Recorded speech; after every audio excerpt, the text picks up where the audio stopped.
Assalamualaikum warahmatullahi wabarakatuh. Pada hari ini kita ketemu lagi di Mapel Akuntansi Keuangan. Sebelum pelajaran kita mulai, kita awali dulu dengan berdoa. Semoga pembelajaran kali ini diberikan kelancaran dan kemudahan dalam menerima pelajaran, dan juga kita mendoakan untuk teman-teman yang sedang sakit agar segera diberi kesembuhan dan kesehatan seperti semula. Doa mulai.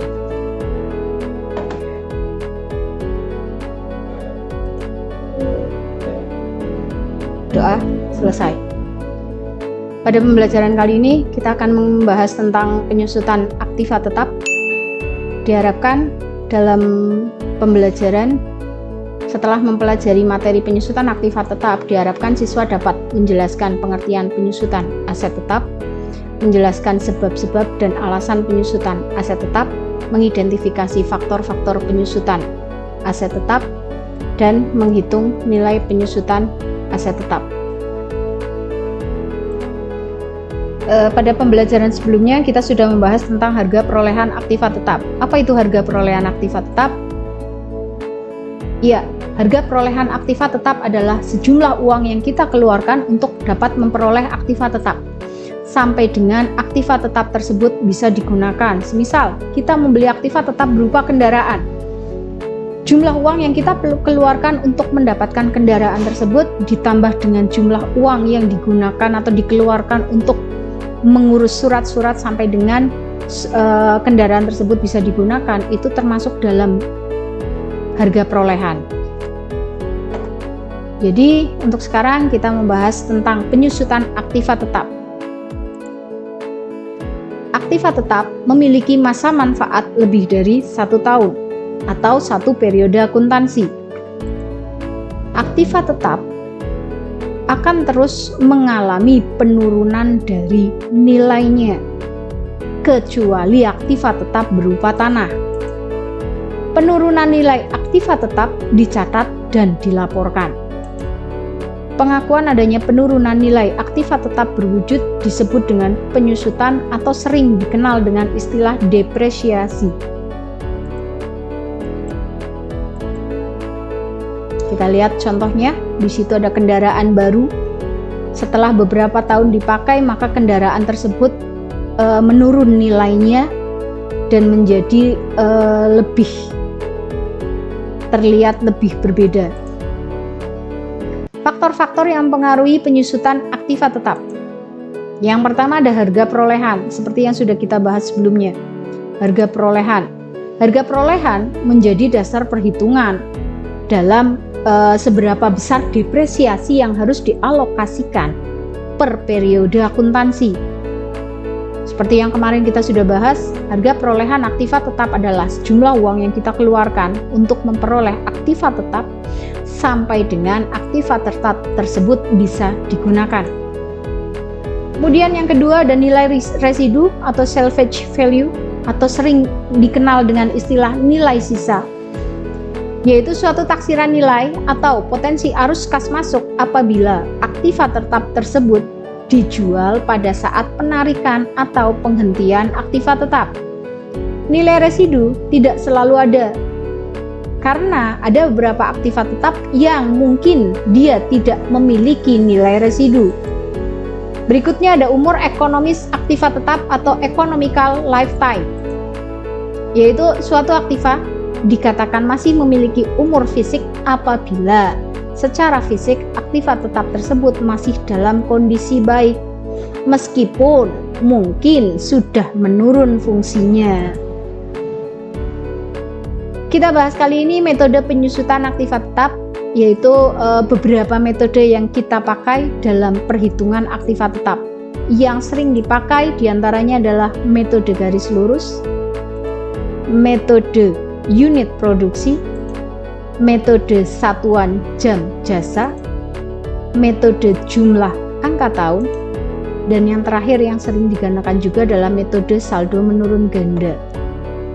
Metode garis lurus itu biasanya akan menghasilkan jumlah penyusutan yang sama setiap tahunnya. Metode unit produksi dan satuan jam jasa itu lebih tepat digunakan untuk mesin-mesin yang digunakan dalam produksi satu barang. Kemudian metode jumlah angka tahun, ada metode saldo menurun ganda. Pada pertemuan kali ini kita akan membahas tentang perhitungan dengan menggunakan metode garis lurus. Metode garis lurus, kita akan diberikan satu buah rumus, yaitu depresiasi sama dengan HP dikurangi NS dibagi N. HP itu adalah harga perolehan, NS adalah nilai sisa atau disebut juga nilai residu, N adalah taksiran umur kegunaan atau umur ekonomis. Pencatatan penyusutan aktiva tetap. Jurnal yang digunakan untuk mencatat penyusutan aktiva tetap adalah debitnya kita akan memakai beban penyusutan. Misal, aktiva tetap berupa kendaraan, berarti kita menggunakan beban penyusutan kendaraan. Kemudian, kalau itu berupa mesin, kita menggunakan beban penyusutan mesin. Dan kreditnya akan dicatat dengan akumulasi penyusutan aktiva tetap yang bersangkutan. Kita langsung masuk ke dalam contoh soal. Yang pertama, contoh soalnya adalah PT Berkah melakukan pembelian sebuah unit mesin pada awal tahun dengan harga perolehan 50 juta rupiah. Diperkirakan dia memiliki nilai sisa sebesar 5 juta rupiah dan memiliki umur ekonomis dari mesin adalah 5 tahun. Diminta untuk menghitung penyusutan dengan metode garis lurus dan membuat tabel penyusutannya. Seperti yang tadi, rumus untuk menghitung penyusutan metode garis lurus adalah harga perolehan dikurangi dengan nilai sisa dibagi dengan umur ekonomis. Kita dapat di situ harga perolehan adalah 50 juta rupiah, kemudian nilai sisa adalah 5 juta rupiah, dan umur ekonomis adalah 5 tahun. Maka kita terapkan 50 juta rupiah dikurangi dengan 5 juta rupiah dibagi dengan 5 tahun. Berarti akan sama dengan 45 juta rupiah dibagi 5 tahun, yang akan menghasilkan penyusutan per tahunnya adalah 9 juta rupiah. Berikutnya kita lihat tabel untuk penyusutan dari PT Berkah dari mesin. Tabel penyusutan yang terjadi selama 5 tahun adalah, kita lihat di sini, di awal tahun pertama ada nilai buku sebesar 50 juta rupiah, sejumlah harga perolehan yang kita keluarkan. Kemudian di akhir tahun pertama, karena terjadi biaya penyusutan, di sini bisa kita lihat biaya penyusutan yang terjadi selama 5 tahun itu jumlahnya sama, yaitu 9 juta rupiah. Kita hanya tinggal menerapkan ke akumulasi penyusutannya. Dari mulai tahun pertama ada biaya penyusutan 9 juta rupiah. Kalau diakumulasi penyusutan tahun pertama, karena masih tahun pertama, berarti 9 juta rupiah. Kemudian nilai buku. Nilai buku adalah satu nilai yang kita dapat peroleh dari harga perolehan dikurangi dengan akumulasi penyusutan yang terjadi. Nilai buku dari tahun pertama itu adalah harga perolehan dikurangi dengan akumulasi penyusutan tahun pertama sejumlah 50 juta rupiah dikurangi 9 juta rupiah sama dengan 41 juta rupiah. Tahun kedua ada biaya penyusutan 9 juta rupiah lagi. Kita akumulasikan 9 juta ditambah 9 juta menjadi 18 juta rupiah. Maka nilai bukunya adalah 50 juta rupiah dikurangi dengan 18 juta rupiah menjadi 32 juta rupiah nilai buku pada akhir tahun kedua. Kemudian pada akhir tahun ketiga, penyusutannya 9 juta rupiah, akumulasinya adalah 18 juta rupiah ditambah 9 juta rupiah menjadi 27 juta rupiah. Nilai buku di akhir tahun ketiga menjadi 50 juta rupiah dikurangi dengan 27 juta rupiah menjadi 23 juta rupiah. Nilai buku ini nantinya akan menjadi dasar untuk perhitungan laba atau rugi saat terjadinya penjualan aktiva tetap tidak pada masa penghentiannya. Kemudian lanjut pada tahun keempat, penyusutannya masih tetap 9 juta rupiah. Akumulasi penyusutan menjadi 36, yaitu 27 juta ditambah dengan 9 juta rupiah. Maka nilai bukunya pada tahun keempat 50 juta rupiah dikurangi dengan 36 juta rupiah menjadi 14 juta rupiah. Di tahun terakhir, di masa-masa perkiraan umur ekonomis itu adalah 5 tahun, maka di tahun terakhir penyusutannya masih tetap sama 9 juta rupiah. Kemudian total akumulasi yang terjadi adalah 45 juta rupiah.